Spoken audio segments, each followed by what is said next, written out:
aleluia, aleluia, aleluia, aleluia,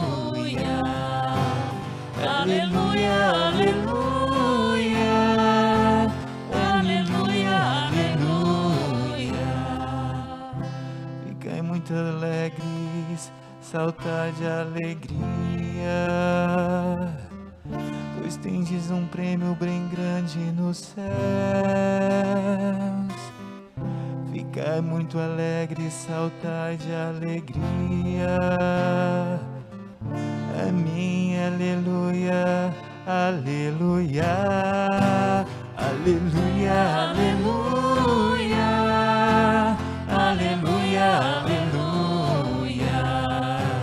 aleluia, aleluia, aleluia, aleluia. O Senhor esteja convosco. Ele está no meio de nós. Proclamação do Evangelho de Jesus Cristo segundo Lucas. Glória a vós, Senhor.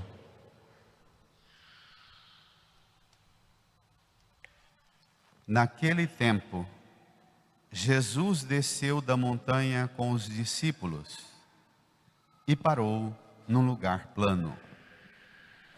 Ali estavam muitos dos seus discípulos e grande multidão de gente de toda a Judéia e de Jerusalém, do litoral de Tiro e Sidônia.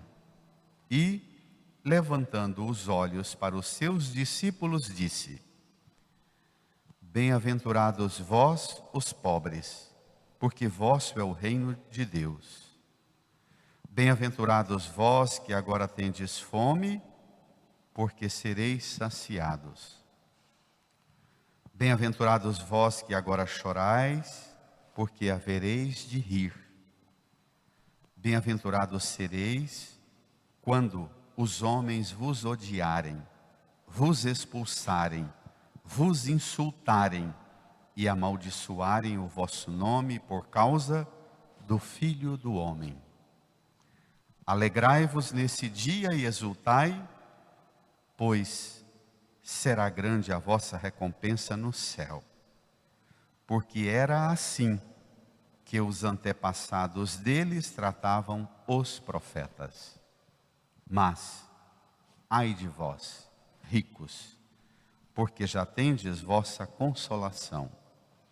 Ai de vós que agora tendes fartura, porque passareis fome. Ai de vós que agora rides, porque tereis luto e lágrimas. Ai de vós, quando todos vos elogiam. Era assim que os antepassados deles tratavam os falsos profetas. Palavra da salvação. Glória a vós, Senhor. Aleluia, aleluia, aleluia, aleluia, aleluia, aleluia, aleluia. Nos recolhamos num tempo de silêncio, no íntimo do nosso coração rezemos, invocando o auxílio do Espírito Santo, pois é Ele o intérprete da palavra, que Ele nos alcance a graça da compreensão plena da Escritura. Rezemos.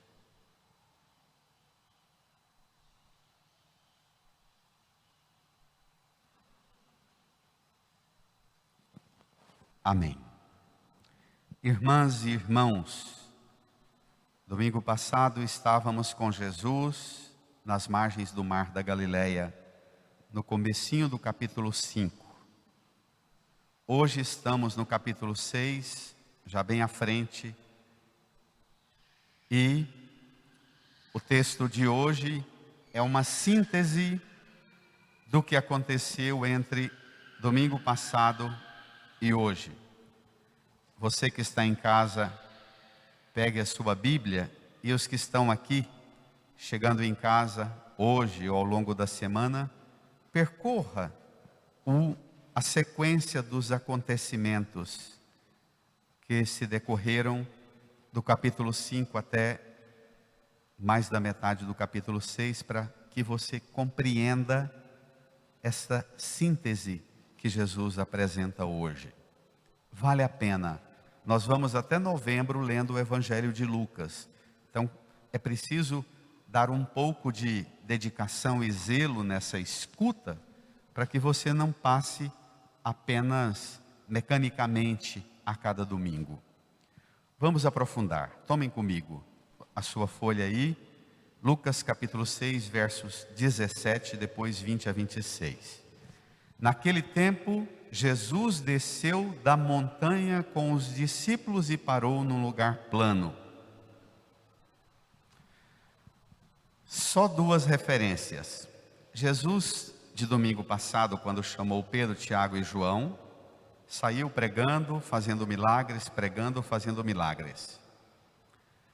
Na maioria das vezes, o evangelista Lucas tem um protocolo muito curioso.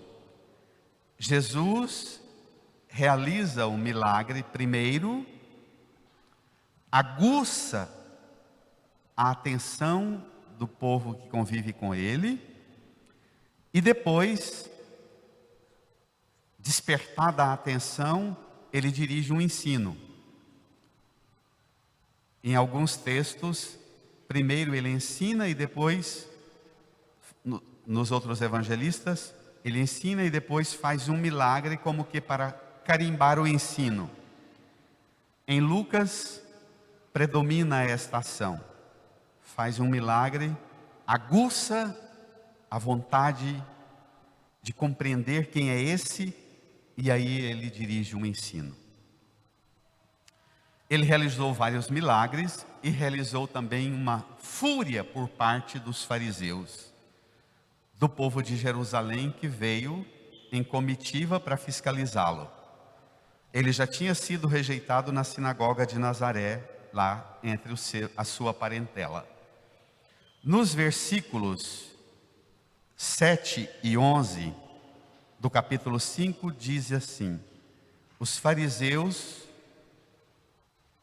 procuravam motivo para acusá-lo. No versículo 11 diz: cheios de furor, diziam entre si: que podemos fazer contra ele? Então é nesse clima de hostilidade, de rejeição, que ele sobe a montanha com um grupo de discípulos. Na montanha ele passa a noite toda em oração, e antes de descer a montanha, dentre os 72 discípulos, ele escolhe 12, a quem ele chama de apóstolos. Então, a cena que a gente vê agora, o Sermão da Montanha, lembra Moisés nos ensinos, na catequese, mas essa montanha que Jesus sobe e desce com os 12 apóstolos, lembra Moisés, que na dificuldade de orientar o povo, na caminhada para o deserto, Moisés também sobe a montanha e desce com as tábuas da lei. Na dificuldade de ser aceito, Jesus sobe a montanha e desce com as 12 colunas da igreja. Isso é muito importante. Jesus, e essa descida de Jesus tem um significado altíssimo. Significa o seguinte: ninguém poderá deter a força do reino de Deus que chegou. Nada, ninguém. E se os judeus, os fariseus, pensavam que iriam conseguir algo para detê-lo, para prendê-lo e eliminá-lo, ele desce da montanha agora muito mais fortalecido com a igreja. A partir de domingo passado e de hoje, não se convive mais com Jesus sem a Santa Igreja. Se você pensa que as heresias As heresias são assim: Deus sim, Jesus não. Jesus sim, igreja não. Os movimentos chamados espiritualistas modernos, sobretudo depois da Idade Média, nas atrocidades maiores das igrejas cristãs em guerra entre si, e o ápice desse conflito, a Segunda Guerra Mundial, que revelou a tragédia da violência humana, movimentos espiritualistas passaram a dizer: Deus sim, Jesus não, porque Jesus leva as pessoas a fazerem guerra, ou Jesus sim, a igreja não. Os evangelhos dizem o contrário. Não tem como conviver com Jesus sem a igreja. Desceu da montanha, munido de uma força que ajudará Jesus a expandir as fronteiras do reino. Vamos lá? Desceu da montanha e parou num lugar plano. Ali estavam muitos dos seus discípulos. Ainda tinha discípulo ao pé da montanha. E grande multidão de gente de toda a Judéia, de Jerusalém, do litoral de Tiro e Sidônia. Isso significa a Palestina inteira estava no lugar plano, ao pé da montanha, porque a fama de Jesus tomou conta da Terra Santa. E seguramente tomou conta da Terra Santa a rejeição e a fúria contra Jesus por parte daqueles que não querem Jesus. Aí, ele vê a multidão e antes de dirigir-se à multidão e a um ensino, ele se volta aos discípulos que o seguem para dizer: olha, não empolguem com esse prestígio e com essa fama aqui não. O que vem pela frente, esperem. Tem uma turma que não se agrada comigo, com a igreja, com o reino. Cuidado. E Jesus apresenta os 4 perigos que podem tornar a mim e a você inimigos dele e inimigos do reino. Vamos lá? Já te preparo e faço uma advertência. Mal interpretado o texto que vem, já gerou muita confusão na história da igreja.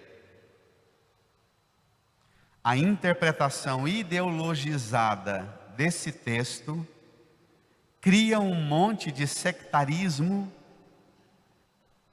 que cria você numa tensão e num confronto muito mais humano do que dentro da seara das coisas de Deus. Então tome cuidado na interpretação do que vem. Vamos lá. Versículo 20. E levantando os olhos para os seus discípulos, ele não está falando com a multidão, com os discípulos, disse: bem-aventurados vós os pobres, porque, bradem, vosso é o reino de Deus. bem-aventurados vós que agora tendes fome, porque sereis saciados. Bem-aventurados vós que agora chorais, porque havereis de rir. Leiam juntos. Bem-aventurados sereis quando os homens vos odiarem, vos expulsarem, vos insultarem e amaldiçoarem o vosso nome por causa do Filho do Homem. Bradem. Alegrai-vos neste dia e exultai, pois será grande a vossa recompensa no céu. Porque era assim que os antepassados deles tratavam os profetas. Pronto, Jesus se apresenta aos apóstolos e pedem os apóstolos que, terminando de descer da montanha, uma noite de oração, que eles previnam-se para serem tratados como profetas. E profeta não é coisa bem-vinda no ambiente da religião judaica, que se tornou rígida, engessada na tradição, nos costumes, nos ritos da sinagoga, como vimos expulsarem Jesus da sinagoga, e o veremos expulsá-lo do templo em Jerusalém. Então, os profetas se tornaram um desconforto para a religião que virou sistema. Desde Davi, quando Davi construiu Jerusalém, construiu o templo, ao lado do templo o palácio do rei, e ao redor as casas nobres para a corte do rei e para os sacerdotes. Desde Davi, mais fortemente com Salomão e o que vem depois de Salomão, a religião passou a ficar a serviço das ideologias e sistemas dos poderes do mundo. É muito difícil ter filtro para ler o Antigo Testamento e o Novo Testamento e fazer esse discernimento. Religião que se torna a serviço dos sistemas deste mundo, da riqueza, da fartura, que é o que vem. É uma religião que persegue e mata. Vamos lá? Portanto, bem-aventurados, e agora mal-aventurados. Mas, versículo 24, ai de vós, ricos, porque já tendes vossa consolação. Ai de vós que agora tendes fartura, porque passareis fome. Ai de vós que agora rides, porque tereis luto e lágrimas. Brademos juntos, ai de vós, quando todos vos elogiam. Era assim que os antepassados deles tratavam os falsos profetas. Então, antes de lidar com as categorias pobre, os que têm fome, os que choram e os que são rejeitados, antes de tratar as categorias ricos, os que têm fartura, os que agora riem e são elogiados, foque a sua atenção no profeta e no falso profeta, porque esses elementos estão vinculados à identidade e à figura do profeta e do falso profeta. A interpretação equivocada ou limitada desse texto faz muita gente achar que isso aqui é um panfleto do PT. Tome cuidado. Mas também não é tão manso assim esse texto. As bem-aventuranças são fórmulas clássicas da tradição bíblica do Antigo Testamento. Os profetas, Isaías, o livro de Daniel, a literatura sapiencial, os salmos, fazem muitas referências ao homem e à mulher virtuosos como bem-aventurados. Mas também os ais são uma linguagem que a interpretação equivocada vê nisso um tipo de maldição, ou de praga, ou de condenação. Não. Os ais são: ai de vós ricos, que tendes fartura, que rides e que todos vos elogiam. Os ais, muito mais do que uma maldição ou uma condenação à categoria social dos que têm, são um apelo vigoroso à conversão. Os pobres na Bíblia, o Evangelho de Lucas insiste na figura dos pobres. Mateus refere-se aos pobres como os pequeninos do reino. Tanto os pobres quanto os pequeninos do reino devem ser, por excelência, a figura perfeita do discípulo de Jesus. Aqui está pintando o retrato ideal do perfeito seguidor de Jesus, que desceu com ele a montanha, ou está ao pé da montanha querendo segui-lo. Seguir Jesus não para ficar rico, não para ter fartura, não para ter alegria e farra a vida inteira, e não para ter sucesso, elogio e reconhecimento. Não. Seguir Jesus por causa de Jesus e da salvação que só Jesus pode dar. Tá claro? É diferente? Aqui não se trata de um panfleto ideológico de tendências políticas. As bem-aventuranças é um discurso dirigido aos discípulos. Quer definir a conduta do discípulo com um realismo eficaz. Apresenta a graça da salvação, que os bem-aventurados que recebem o reino de Deus, pobres, que têm fome, que choram, que são odiados, insultados, amaldiçoados, expulsados, esses recebem o reino de Deus não porque merecem, não porque têm dízimo e oferta, não porque têm dinheiro para comprar carneiro, bezerro, boi, farinha, azeite, e chegar no templo, ir nas mesas dos cambistas e trocar a moeda e dar um dízimo vultuoso, e aplaca a ira de Deus, e o sacerdote empolgado faz uma reza poderosa, esse ganha bênção, e aquele que não tem oferta não ganha bênção. Aqui situa o discurso do que será desenvolvido ao longo do cristianismo dos primeiros séculos, a teologia da graça. A salvação é graça. Não é a riqueza do rico, a fartura do farturento, a alegria do empolgado e feliz, do elogiado e reconhecido que compra a bênção de Deus. A finalidade das bem-aventuranças e dos ais é dizer aos que seguem Jesus: procurem Jesus, que vocês encontrarão nele gratuitamente a salvação. E você, quando segue Jesus, você é como a primeira leitura e o Salmo. Pegue lá comigo rapidamente. Versículo 5, isto diz o Senhor, maldito, encontraram o profeta Jeremias, capítulo 17, versos 5 a 8.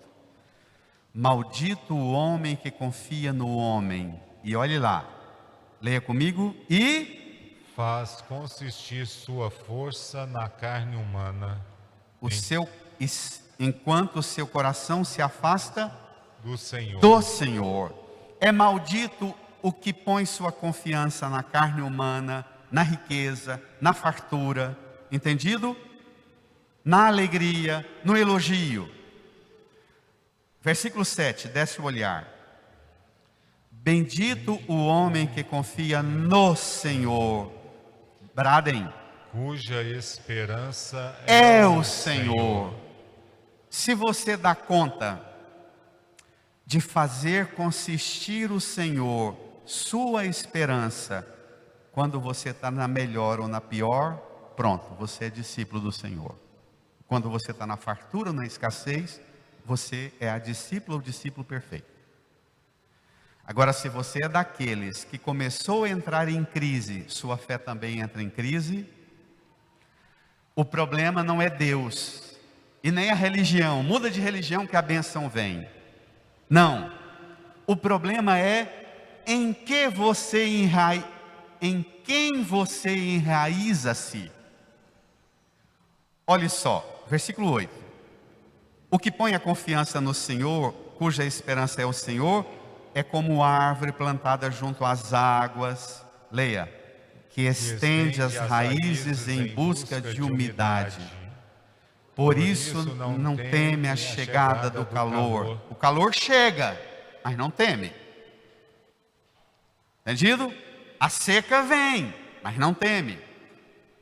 Não está dizendo que não vai chegar o calor. Vai chegar, mas não teme. Sua folhagem mantém-se verde, não sofre míngua. Em tempo de seca, a seca vem, mas não sofre míngua. E nunca deixa de dar frutos. Mãe, pai, como é que você consegue, vovó, como é que você consegue ter tanta esperança e confiança, passando por tanta tribulação desse jeito, pai, mãe, vovó? É isso que impacta a nova geração. Agora, esses véios e essas véias, que começa a abalar o trem, aventar um ventinho da seca e já vai tudo para o lixo, sofre míngua por qualquer mudança de temperatura, põe sua raiz não no Senhor. Olha, eu fiquei estudando os Santos Padres, especialmente Santo Agostinho. Eu fiquei longamente essa semana meditando isso. Planta, uma árvore plantada junto às águas do batismo, que estende suas raízes em busca de umidade. Nas águas do batismo, na vida de fé e na igreja, eu estendo minhas raízes em busca de umidade, até a minha fé, a minha confiança, a minha esperança alcançar a umidade daquele sangue, daquela água que vazou do lado de Cristo, traspassado no alto da cruz. Minhas raízes, o que me nutre como uma árvore plantada, é que eu busco com minhas raízes, escondidas na profundidade da minha espiritualidade, da minha vida cristã, da minha vida na igreja. Minhas raízes estão fincadas nas águas que brotam do lado do Senhor. Amém? Pode? Brada. Brada.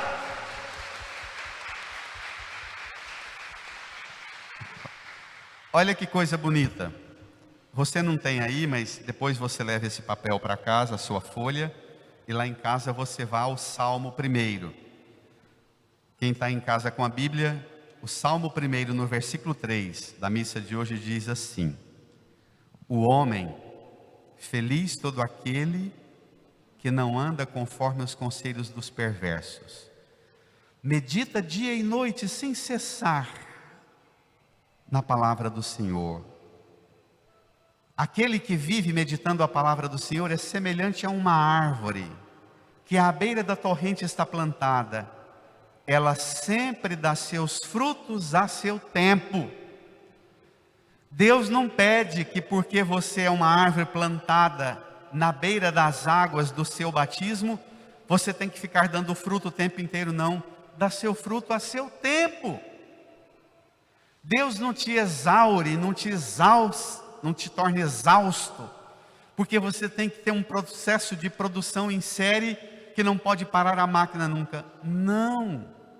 Plantado nas margens do rio da graça de Deus, você sempre dá seu fruto a seu tempo. No tempo da paciência que você precisa ter, o fruto é paciência. No tempo de perdão, o fruto vai ser perdão. No tempo de alegria, vai ser alegria. Amém? Amém.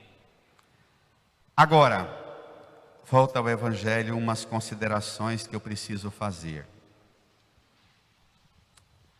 O que são os pobres e pequeninos e o que são os malditos ou os ais? Os pobres são a marca da liberdade soberana de Deus. Pobre é aquele que é livre para acolher a soberania de Deus sempre.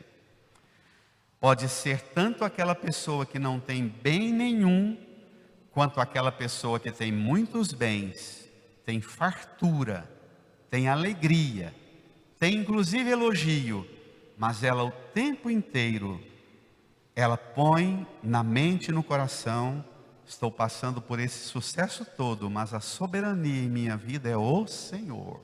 Amém? Não são meus bens, não é minha fartura, não é minha alegria, não são os elogios. Deus tem algo contra? Não.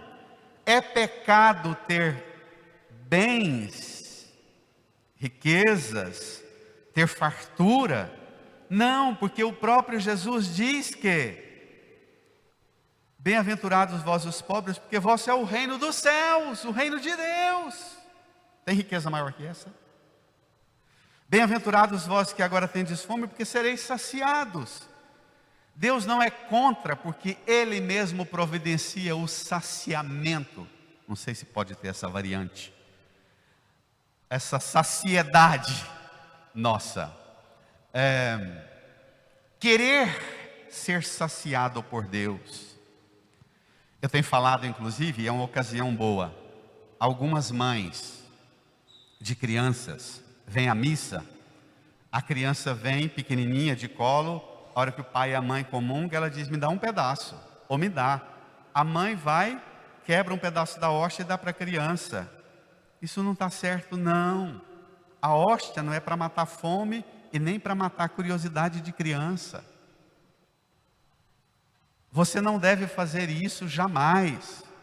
E até essa criança inteirar 8 anos, 9 anos, 10 anos, você vai dizer para ela, meu benzinho, para matar a fome, é aquela comidinha lá de casa. Essa comida aqui, você primeiro tem que aprender a distinguir o que é fome de comida do que é fome de Deus. Se a criança não tem ainda essa noção, e vai chegar um momento em que ela vai distinguir, e vai desejar ter um alimento mais forte, dirá para você, esse alimento aqui de casa eu termino de comer, mas ainda tem um vazio enorme aqui dentro de mim.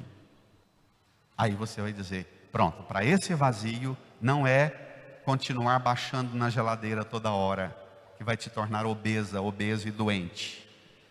Esse vazio se preenche tendo fome do pão da vida que é Jesus. Está claro? Educar para a fome de Deus. Educar para o desejo de saciedade em Deus, de alegria em Deus, de riqueza em Deus.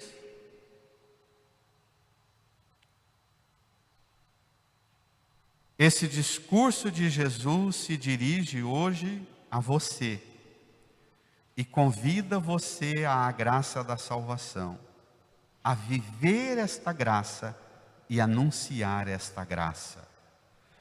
As bem-aventuranças são um tipo de exclamações, de gritos, cheios de força e esperança. Bem-aventurados vós, pobres, que hoje tendes fome, chorais, que sofreis hoje ódio, insulto, expulsão, maldição. As bem-aventuranças são a promessa mais vigorosa de Jesus, de que a intervenção divina virá em sua vida e haverá um novo céu e uma nova terra para você e para os que colocaram nele a sua confiança. Cuidado, não pense que basta ser pobre para ser bem-aventurado, está passando necessidade para ser bem-aventurado. Não, não basta, e esse foi o papel da ideologia da pregação do Evangelho, em que transformou isso aqui numa categoria social. Não basta ser pobre, ter fome, chorar e ser insultado e odiado. É preciso, além disso, passando por tudo isso, repetir como Jesus carregando a cruz no caminho do Calvário, que leva e carrega, consola o povo que chora no caminho, continua carregando a cruz. É aquele que é levantado no alto da cruz e do alto da cruz dirige ao Pai uma palavra de confiança. Pai, nesta situação de ódio, de humilhação, de rejeição, em suas mãos eu entrego o meu espírito. Esse é o pobre por excelência. Esse é o pobre, esse é o faminto, esse é o que chora, esse é o odiado, insultado, amaldiçoado. Está claro? É ele. Cole seus olhos nele. Não vá para casa e jogue tudo fora e diga, vou viver no minimalismo total. Cuidado, não basta ser alguém que passe por privação de coisas. O resto do Evangelho de Lucas, que a gente vai ler até novembro, mostra que não basta ser infeliz e pobre para obter a felicidade do reino. Importa sim acolher Jesus e compreender que Ele é a salvação. À luz do convite para a salvação que Jesus te oferece de graça, diga hoje para Jesus, se você está numa fase boa, diga hoje para Jesus: Senhor, eu não quero que os bens que eu tenho, a fartura que eu tenho, as alegrias que eu tenho, os reconhecimentos que eu tenho, me impeçam de ter o Senhor em minha vida, que é maior do que todos os bens deste mundo. Amém? Aí você, mesmo tendo tudo o que você tem, você será feliz, de verdade. Um bem-aventurado de verdade. Aí você não vai sofrer míngua, nem quando tem muito e nem quando tem pouco. Seca, privação, tribulação. Tá claro? Amém. Então, é hora de você fazer uma síntese para Jesus, de como está a sua vida. Em que, hoje, você precisa recuperar a sua fé e pôr a centralidade em Jesus. Dizer a Ele: eu quero ser um homem, uma mulher bendito, porque ponho a minha confiança no Senhor, cuja esperança é o Senhor. Desculpe, pega a segunda leitura para terminar, não posso faltar. Versículo 19. Está aí na sua mão. Vamos terminar com esse, porque aqui é o tutano dessa pregação. Versículo 19 da primeira carta de Paulo aos Coríntios, capítulo 15, diz assim, leiam comigo: se é para esta vida que pusemos nossa esperança em Cristo, nós somos de todos os homens os mais dignos de compaixão. Ninguém aqui veio seguir Jesus para pedir uma bênção poderosa da teologia da prosperidade do Edir Macedo, do R.R. Soares, do apóstolo Valdomiro, para ter bens, riquezas, fartura, alegria, patrimônio. Nós viemos aqui porque nós colocamos nossa esperança não nesta vida, mas nele e no reino dele. Está claro? Se é para esta vida que pusemos nossa esperança em Deus, em Cristo, nós somos os mais dignos de compaixão. Mas se é para a vida eterna, dê um pulo nesse rio, dê um salto nessa graça, mergulhe nesta fonte que é Jesus e renove e transborde o seu coração de alegria, de confiança, de fartura de amor, de misericórdia em Deus. Incline a sua cabeça, feche os olhos, estabeleça um diálogo profundo com o Senhor. Você sabe o que é que tem afastado você de pôr a confiança no Senhor. Peça a graça de ser liberto de tudo que tem atrapalhado você. Sejam as coisas boas ou as coisas ruins. O que é que tem tirado você de pôr a confiança no Senhor? E renove esta confiança, esta esperança, esta aliança com Ele. Conheço um coração tão manso, humilde e sereno, que louva ao Pai por revelar seu nome aos pequenos, que tem o dom de amar e sabe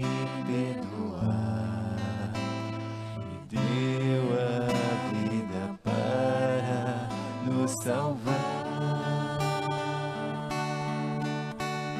Jesus, manda teu Espírito para transformar meu coração. Jesus, manda teu Espírito para transformar meu coração. Às vezes no meu peito bate um coração de pedra, magoado, frio, sem vida. Aqui dentro ele me aperta, não quer saber de amar, nem sabe perdoar. Quer tudo e não sabe vacilar. Jesus, De pé, manda teu Espírito para transformar meu